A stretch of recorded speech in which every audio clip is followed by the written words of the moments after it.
Tonight, I have an honor to be able to chat with a very powerful man. He's a young person. He's a Deputy General Secretary of Ekurhuleni Creative Art Council. He's also the founder of Caraway Africa, which is a media company. He's also the National General Secretary of South African Arts and Culture Youth Forum. So he has been in the media for quite some time. He's a man who's doing a lot of things in the media industry, and he has a lot of knowledge and wisdom to offer. Tonight it's a privilege for me to be able to be joined. There we go. Just that. Thanks. Evening. How are you?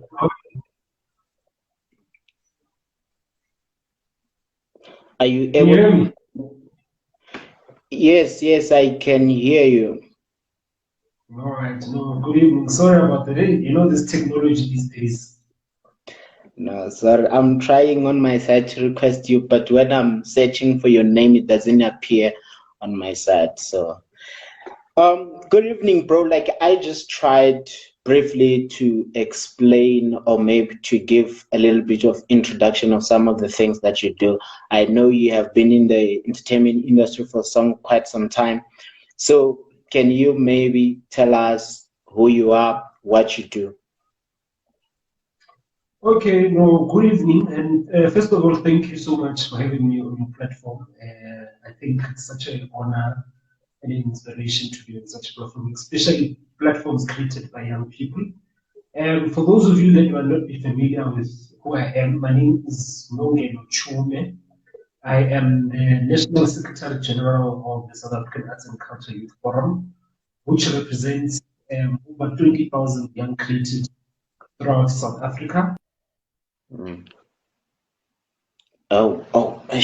My network. I think that's my network. Guys, I'm really sorry. Got cut by, yeah. Network. Can you hear me now? Yes, I can.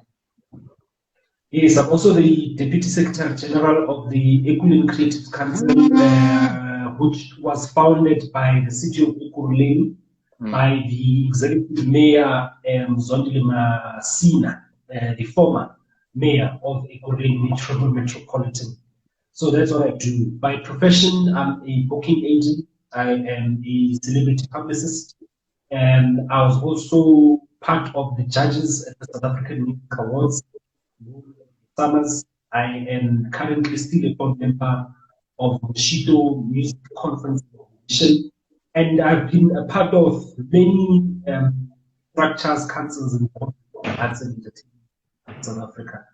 And just recently, I just finished working with the National Department of Arts and Culture. Part of the job or part of the task that I had being deployed by Sakai was to assist creatives during the period of COVID with COVID relief and also issues of proposal that artists and creators in general department for approval for support at the department. Just in short, that's my background. And I'm also a former youth activist and student activist in my past life. Yeah. No, that's wonderful and great. Though I think we are having a little bit of connection problem because sometimes you are breaking, but I can hear 95% of what you're saying. So just before we go deeper into the national art and culture role that you're playing, I just want to ask you something because one day when you were taking, you said you are behind the scene, you are behind the camera, you are not working on TV. So I just want to ask you, there are a lot of things that you can do on the screen. Why did you realize or why did you choose to go behind the camera? Well, you know, interestingly enough, Simon, when I started initially, I think this is about 10, 15 years ago, I actually wanted to be an actor And as a result, I did participate in a number of theatre shows as a young child growing up before my teen. And in my earlier years as a teenager, I then wanted to be a presenter. I had all these opportunities to go and present on TV, to guest present on TV, to guest present on radio, and to do a few stuff here and there when it comes to TV and radio.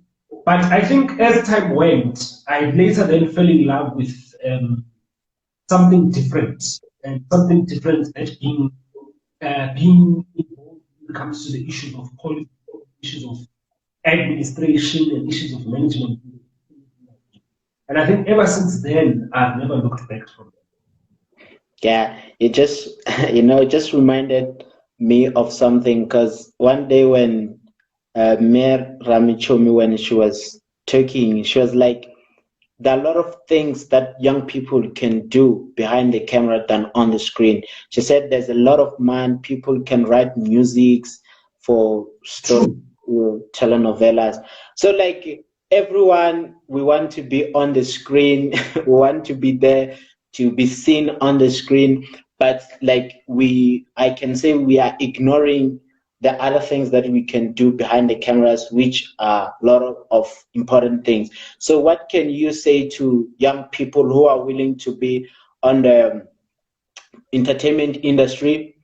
What can you say maybe in terms of opportunities? Like, it's not all about acting. There are a lot of things, script writing and all other things. That's very true, and I agree so much with what Rami said. And I always say this to a lot of young people who always approach me to assist them with their music when it comes to publicizing their music and so forth.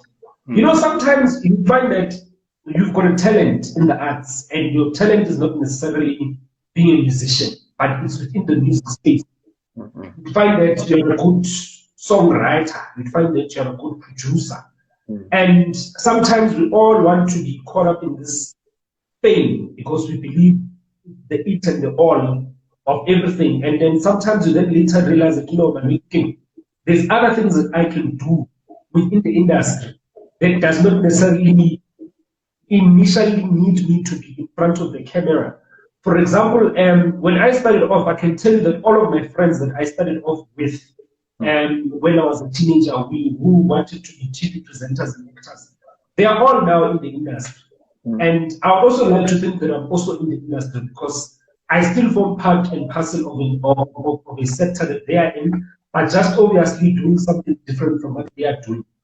So, and it's very important because sometimes you find that there's just so much opportunities and so much growth and so much money that we are not tapping into as young people. We are also caught up in wanting to be famous, and we need to believe that being famous is the it and the all. And when there's so many other things that can be done in the industry that have not been tapped into. So I would really encourage young people to really look into how vast the industry is and how many opportunities the creative industry has actually. You'd actually be surprised that you'll be far much more better off financially being a person who, for example, writes the beats for the shows. I always say to producers who want to be famous, they want to be famous as a producer, as a beat maker, so forth and so on. But you don't realize that adverts, TV shows, films, all those sort of things. For example, on a show, just to give you a typical example, let's say you are a producer or an asylum, you make it, for example, one show a year, those people are getting about 2 to 3 million rand a year. And there's also royalties that they get for that in comparison to someone who is still wanting to be a producer in the limelight and not finding the necessary expression that they're finding. You find someone who is a good writer, but because they want to be famous as a writer, then they get caught in the head-on and they never find the opportunity to break through. But where else would you could have been a writer and you could have been a successful writer for many musicians and for many other pieces of work musically, they would need writers. You'd be surprised that you find a gap in that.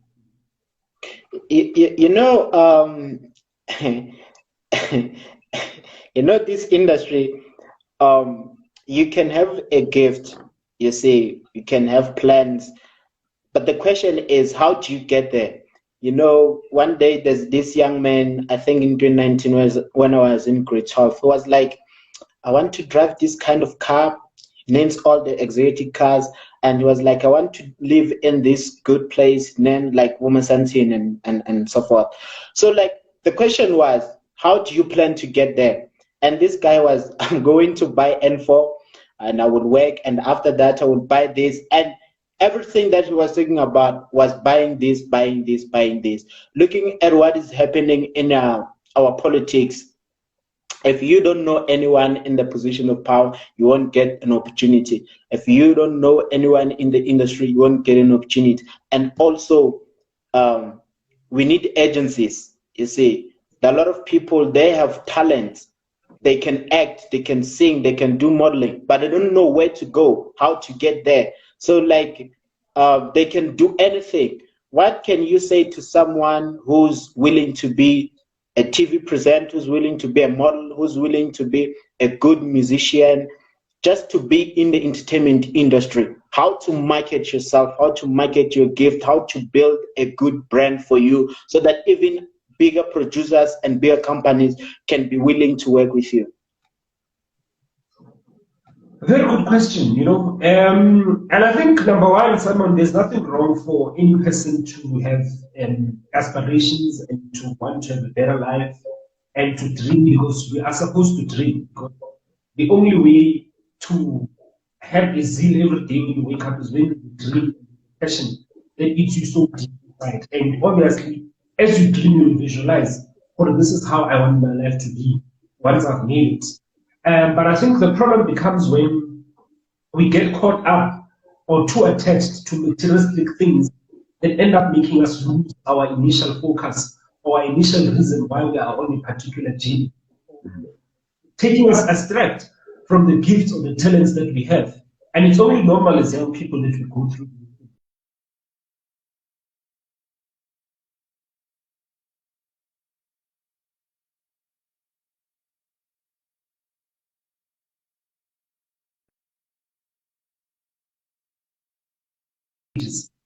When you had an opportunity. Yes, can you hear me? Can you repeat from 1 minute back? I think the network is having some problems tonight. All right, no problem. No, I was just saying that there's no problem in dreaming and having aspirations to be like that.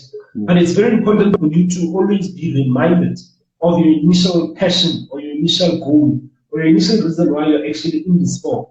Because for the moment when you are doing something to be famous or you're doing it to be rich, then you are going to lose purpose of what exactly you are doing. Or when you want to do something because you want to prove you are making money, that's when you lose the track out of that. So, can you hear me, sir? Yes, I can. Okay.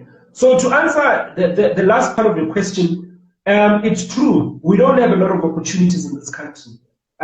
Even if you look at how the arts, particularly the acting space, when it started in this country, there was only, at the time, they used to call it TV1 and TV2. And both those channels were predominantly white channels. And roles that were there for black people were always smaller kind of roles. It's either a ruler or a waiter or a gardener. So basically what I'm trying to say that, yes, the times have moved on and the industry has opened up bigger, but it does not necessarily mean that the industry has opened up with more opportunities. Instead, we find ourselves in a situation where not so long ago we had a hashtag that was speaking about opening up the industry. For me, that hashtag should go as far as to say, what are the economic opportunities in the industry? And when we are speaking of a creative economy, what are we speaking about? We cannot be finding ourselves in a situation 27 years later that we still have many young people who are film graduates, who are graduates in any space in the art sector, who are still not finding a space or a platform within the platforms that we have. Which is why a few years back, some of us, we supported that whole notion that some people thought was ridiculous, which was the 90% local content. Because what it meant that you increase the capacity of local content And by increasing the capacity of local content, increasing the amount of work that will be there for the industry. So yes, there are not enough agencies. Yes, there are not enough opportunities in that regard. And I can say it even now that you would find some people who are owning some agencies are the same people who are also again owning some of these production houses. So the transformation in the sector is still a huge challenge, and it's still a worrisome challenge. And it's worrisome because the entertainment and the art sector in South Africa is unregulated. We live from job to job and from mouth to mouth type. We worked on project-based things, and for that reason, it creates a space that is not so open, with vast opportunities for young people to find themselves expressing their crafts. Yeah, thanks for breaking down that to me. But I just want to ask something to you. Like, you are in 2 youth forums. What is the responsibility of South African Art and Culture Youth Forum? And what is the responsibility also of Ekurhuleni Creative Council? Well, the South African Arts and Culture Youth Forum was established, I think, about 7 years ago. It was established by young people who came out from the conference in Mangaung. And those young people realized that, hey, young people, you know what, they are actually getting the better end of the deal when it comes to opportunities and growth and many other issues. For example, the voice of young people is still not become solid when it comes to issues of transformation, to issues of policy, to issues of economic opportunity, to issues of skills, to issues of skills development, so on and so forth. So I think that was the reason why the organization was formed. And it was mainly to also advocate for the disadvantaged and the marginalized majority of artists in the country who are not necessarily finding a space, finding a platform within the space and the ranks of the entertainment industry. So it was one for that. It was also to promote advocacy, to promote also issues of policy, and also just unite young people under one umbrella, under one voice in the creative arts, to say that we have a generational mandate, and our generational mandate is to obviously attain a creative economy in our lifetime. So it is towards that particular thing that organization was formed, is to champion that very.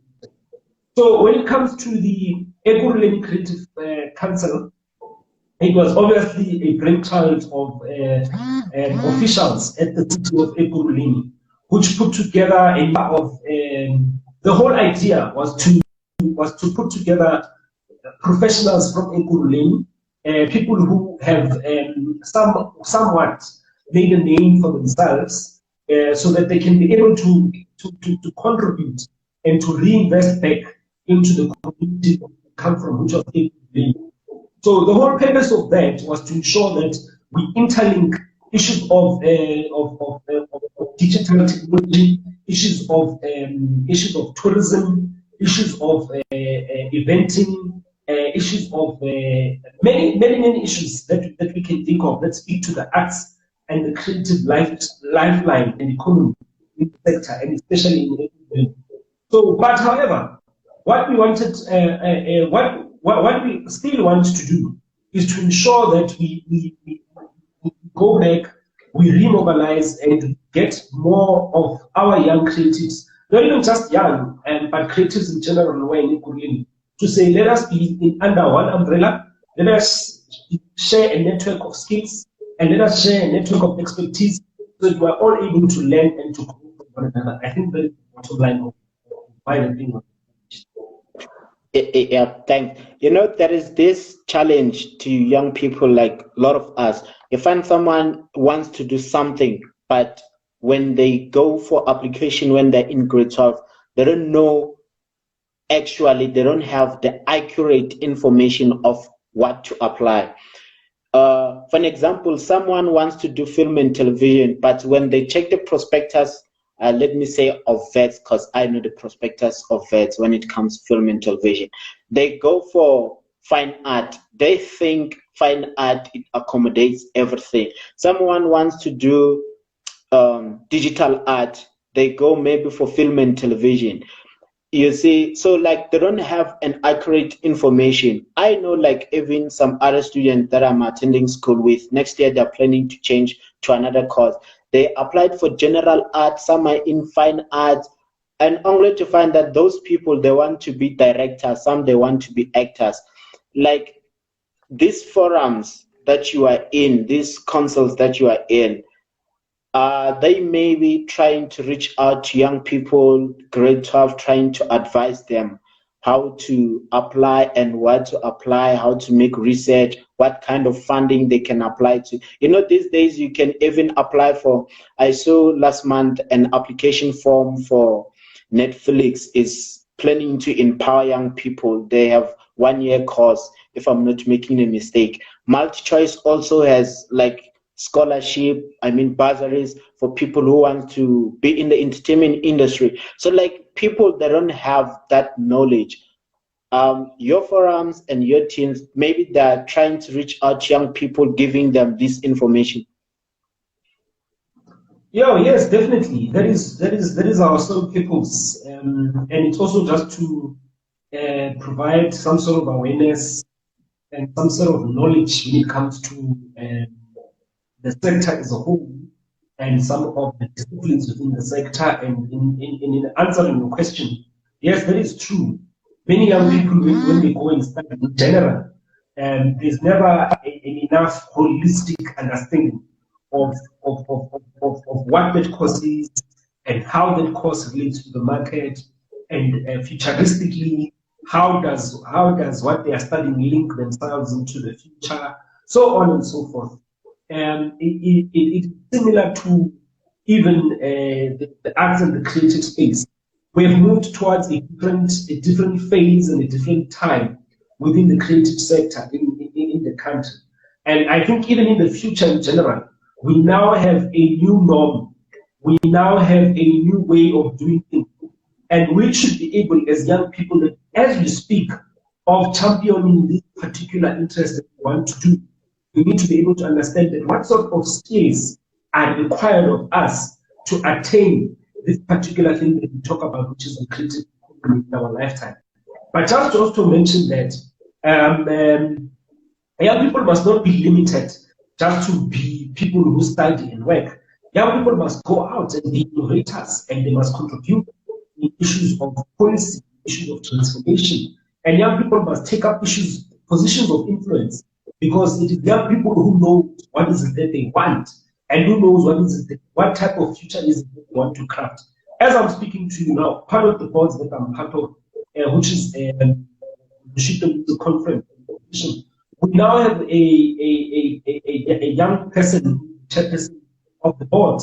And I think ourselves as Sakai, it's part of the things that we are excited about, because we believe that when young people are given the opportunity and the platform to lead, they will be able to lead innovatively, and they will be able to lead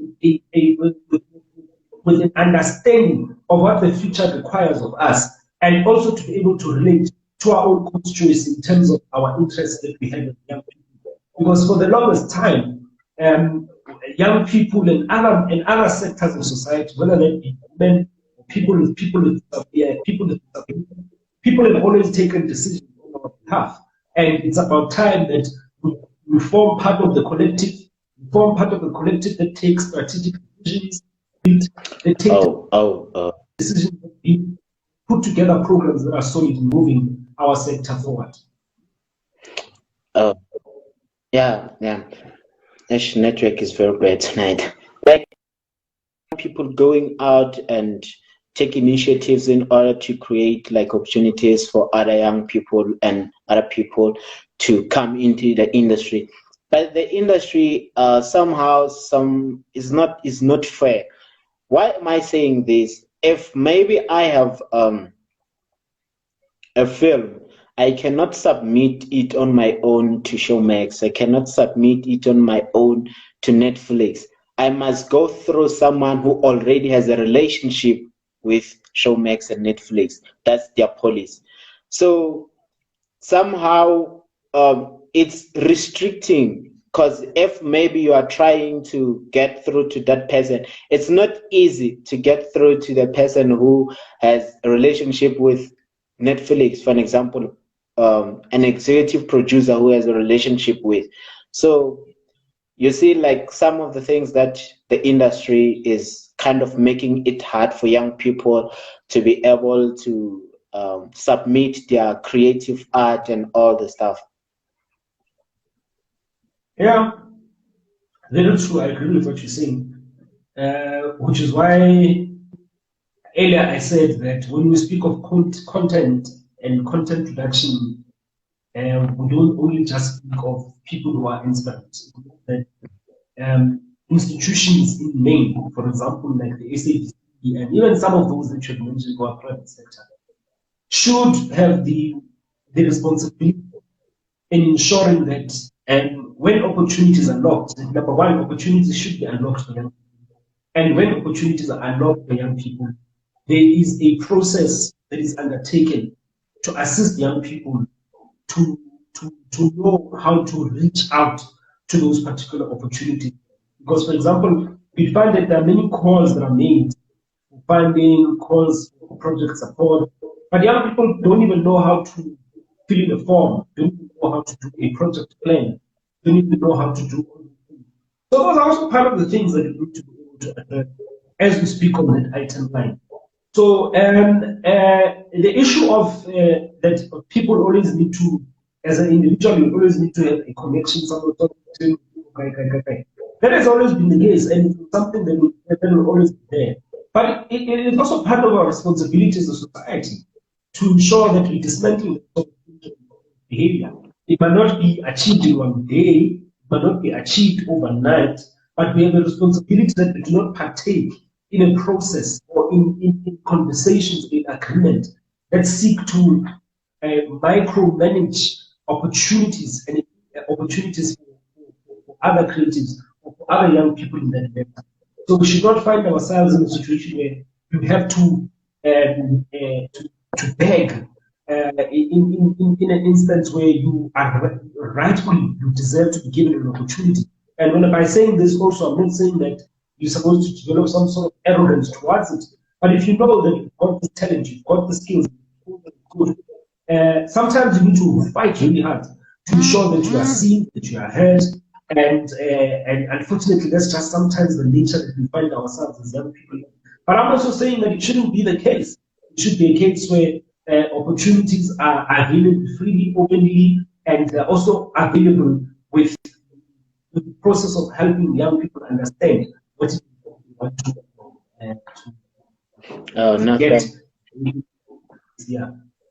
Just there's a comment here. Gabriel, he said, does the forum that the gentleman is talking about visible to the public, and what impact has it done to empower communities, and it is only limited to the youth only? No, the forum is not limited to the youth only, although we are a youth forum, but those who know the forum is that we've always, along the way, had a very close relationship with our elders in the arts. For example, we worked very closely with legends on programs and initiatives together with themselves. We engage community, regardless of their age. Although our target base, although our main constituency is young people, but we work with the arts in general, but our priority target audience or target constituency is young people. And also on the question of whether we are visible on the ground, yes, we are visible on the ground because we have branches of the structure all over the country. So it means you go to KwaZulu-Natal, Mpumalanga, Western Cape, any province that you go to in South Africa, there is a provincial structure of SACAIF that has a provincial leadership, and under that structure, there are structures of districts and regions. So we are accessible, we participate in a number of national issues, programs, campaigns, dialogue, and we've been at the forefront, like I mentioned earlier, on issues that deal mainly with the future of the arts in this country. So we have been an organization that has been on the ground. We have been an organization that understands the issues of artists in this country, particularly. Thanks. Just before you go, it will be so unfair of me to let you go without telling us about Caraway Africa media company, the role that it plays in the society, and like what are they doing? What is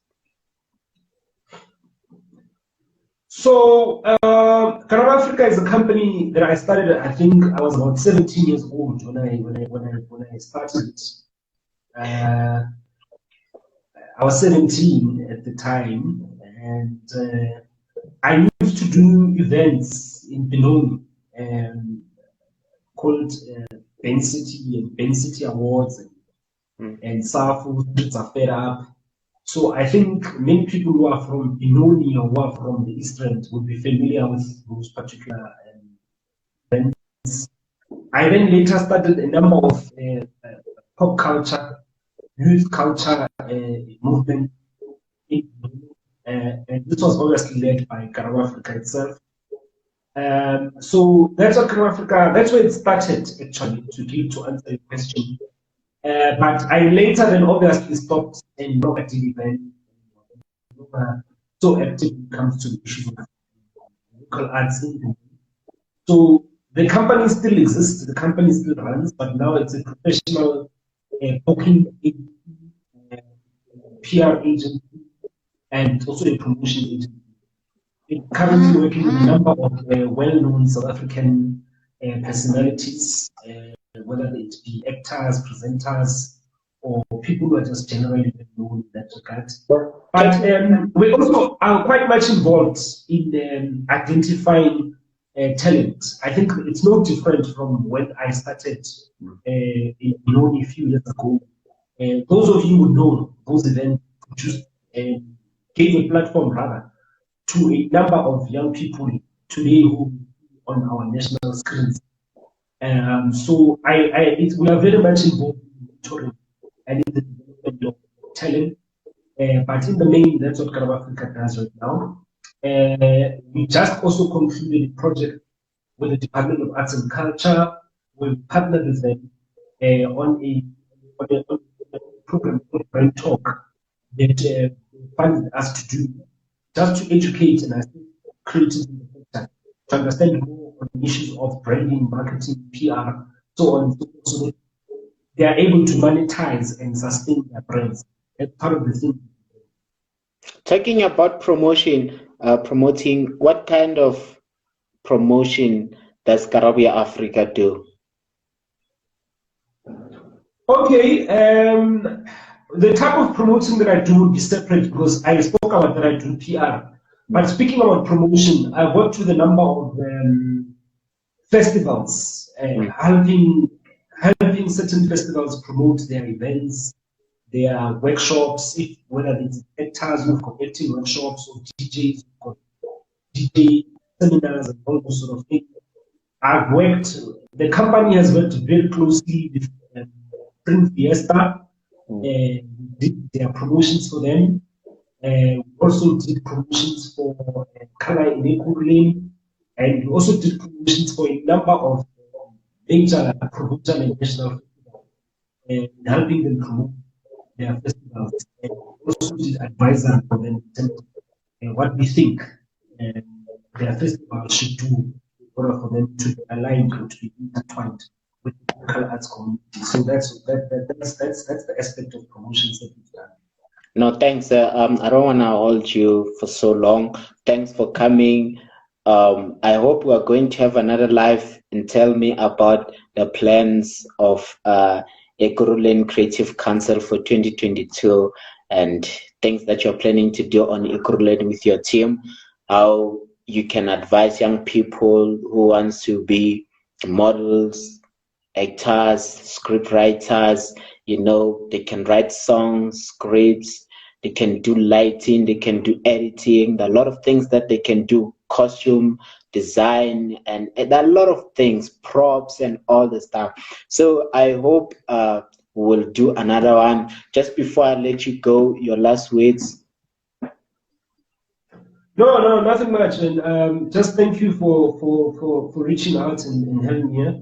I'm always open to conversations. I love engaging with other young people who have positive energies, great ideas, and who are passionate about making sure that the growth amongst ourselves is sustained and that we support one another if possible.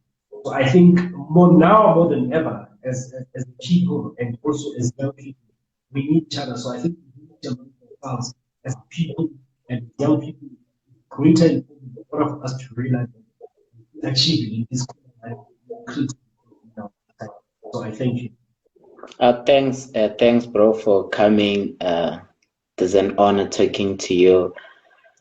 And have yourself a wonderful night. Okay, thank you, my brother.